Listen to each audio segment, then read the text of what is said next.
You're watching 11 Alive Morning News. 11 minutes of nonstop news starts now. We're canvassing right now for witnesses and other surveillance footages and other investigative tools. Atlanta police leaning on the community for help to find a killer, the victim, a Clark Atlanta University athlete. Paying for water they did not use. People in DeKalb County calling on their local leaders, wondering why bills are so high. What they want to see changed this morning. Yeah, we've got a major red alert developing on the east side perimeter, 285 northbound Memorial Drive. Major delays stretching back towards I-20. We're going to have to start thinking about alternates. We're saying goodbye to the sunshine for really the rest of the week. Clouds are pushing into our area and the rain chance starts to go up. In fact, severe weather could be our way as we head toward the end of the week. More on that coming up. Right now, police are trying to find out who shot and killed a Clark Atlanta University student athlete. Ariana Manise has more on the search and what we know about the student. This morning, police are still searching for a suspect or suspects. Police are telling us that this happened Tuesday afternoon around 1:30 at the Lighthouse Catholic Center. When police got to the scene, that's where they found 20-year-old Jatoni Sterling shot and killed. Sterling was a sophomore from Chicago and a member of the school's baseball team. The university sharing this photo of the student hours ago. Police say at this stage in their investigation, they do believe that the shooting started as a dispute and escalated to gunfire and feel students are safe. But one student we spoke to says the fact that this happened so close to campus is still very concerning. Clark Atlanta did release a statement confirming that the shooting happened off campus and also extended their condolences to Sterling's family. Meanwhile, police are still searching for their suspect and asking anyone with any information tied to this case to give Crime Stoppers a call. Back to you. Continuing your 11 minutes of nonstop news this morning, 2 Clayton County employees are on administrative leave and an investigation is happening. That's after an accused killer was mistakenly released from jail. Kaiser Suggs was set free in Clayton County Tuesday, where he was being held for a different incident. Suggs was supposed to be turned over to Fulton County, where he's tied to a deadly home invasion. He turned himself in last night. He is now in the Fulton County Jail. Later this morning, state senators will vote on a bill that is looking to restrict how schools and teachers interact with children who are transgender. The Republican-backed bill would prevent schools from recognizing a transition gender unless their gender is changed on their birth certificate. We have new details about big changes to Gwinnett Place Mall. The Gwinnett Board of Commissioners recently approved a revitalization project. It would roll out over the next 20 years. It will include thousands of residential units, offices, restaurants. The new 90-acre site will be off Pleasant Hill Road. I'm Christy Diaz in studio this morning. Police and firefighters in DeKalb County are getting a pay raise only 4 months after the last one.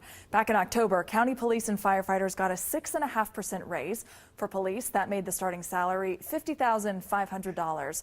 Starting in April for all sworn officers and up to and including the rank of sergeant, that will go up to $55,000. For firefighters, the current starting salary is $46,500. In April, that will go up to $51,000. This applies to firefighters up to and including the rank of captain, emergency medical technicians, and paramedics. DeKalb CEO Michael Thurman says continued pay raises are crucial to recruiting and retaining emergency personnel. He says the money will come from existing police and fire rescue budgets. Christy, thanks. That was a look at your Wednesday morning headlines. Heading out the door with some changes on the way, Chesley. Yeah, clouds are starting to roll in as we speak. Mostly cloudy skies on the outside for today. There will be a threat for an isolated shower or two. I'm thinking that won't come until afternoon today. A lot of us won't see it at all. 20 to 30% chance. But if you happen to get one, just carry that umbrella with you just in case. Temperature-wise, 60s and 50s. Just about throughout our area. Covington at 57, for example. Locust Grove here at 65. 58 degrees Peachtree City, 60 and Noonan in the heart of Coweta County. 52 degrees up toward Powder Springs. Ackworth at 50, 55 degrees Marietta. Tucker, you're at 60 as well in downtown Atlanta. 61 right now in East Point. Upper 60s a little bit further down to the south, like toward LaGrange, like 66 starting off this morning. Notice the rain well off to the west of us, over into Texas, heading up toward the Dallas area. Will turn severe later on this afternoon into tonight. Some of that will track a little bit further off toward the north and east. Some of that could move into our far northern counties, also our western counties under the gun as well. So we'll continue to watch that as we head through the day.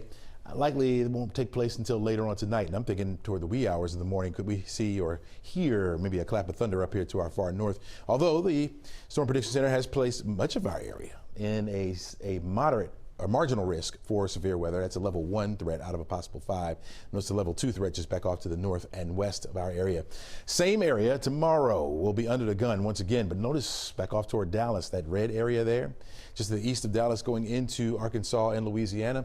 That is a moderate risk, or a level 4 out of a possible 5 threat for severe weather. Long track tornadoes possible there. The same system will move our direction, but it will weaken somewhat as it moves in. And so notice we just have the yellow area over us. It's a level 2 threat out of a possible 5. That will be on Friday as a cold front tracks into the area. Will bring heavy rain, damaging winds certainly possible with this. That will be in and out of any thunderstorms that happen to develop in our area, and the possibility for some tornadoes. That timing looks to be right now, I'd say early afternoon on Friday. Should be clearing out by the time we get to the late afternoon, and we'll clear it out as we head into the upcoming weekend and cool down as well. New this morning, we are hearing from people in DeKalb County still dealing with high water bills.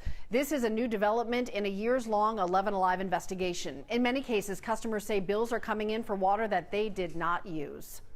It's unfair for residents to pay for water that they did not use, and it's unjust to punish residents for the failures of the county. At Tuesday's town hall, people were talking about problems that stem from extremely high water bills from several years ago. An 11 Alive investigation found people with bills as high as $19,000. Residents say they don't trust the county process, and DeKalb needs to stop cutting off water over unpaid bills until it sorts out this issue. They just, continue to try to dispute the bill, but at a certain point, if the CFO says that that's the amount owed and that all checks out on their side, then they don't really have any kind of recourse. The good news is since the moratorium was lifted and notices and communication and even door knocks to residents that had outstanding bills, 94% of them have now entered into either a payment plan, paid their back bills, or are soon to be caught up. So DeKalb says there is some progress, but people at the meeting say that it's dragged on too long. The process isn't consistent, and they want more transparency. This morning, the Gwinnett County School District is investigating a video of a Decula Middle School student being attacked on the bus, and we do want to warn you, the video is graphic. April Ballard shared this video with 11 Alive. She says her 13-year-old daughter was attacked on the bus Friday afternoon.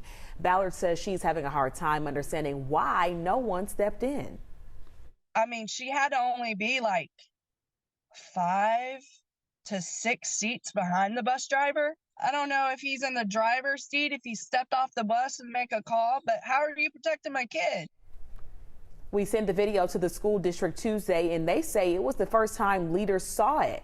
They say the student involved were punished. As of this morning, they have not said what action they took.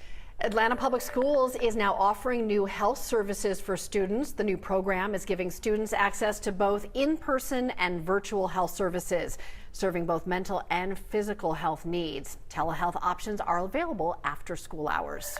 Tonight at 6, legislation proposed across the country could lead to penalties for those who use emergency contraceptives.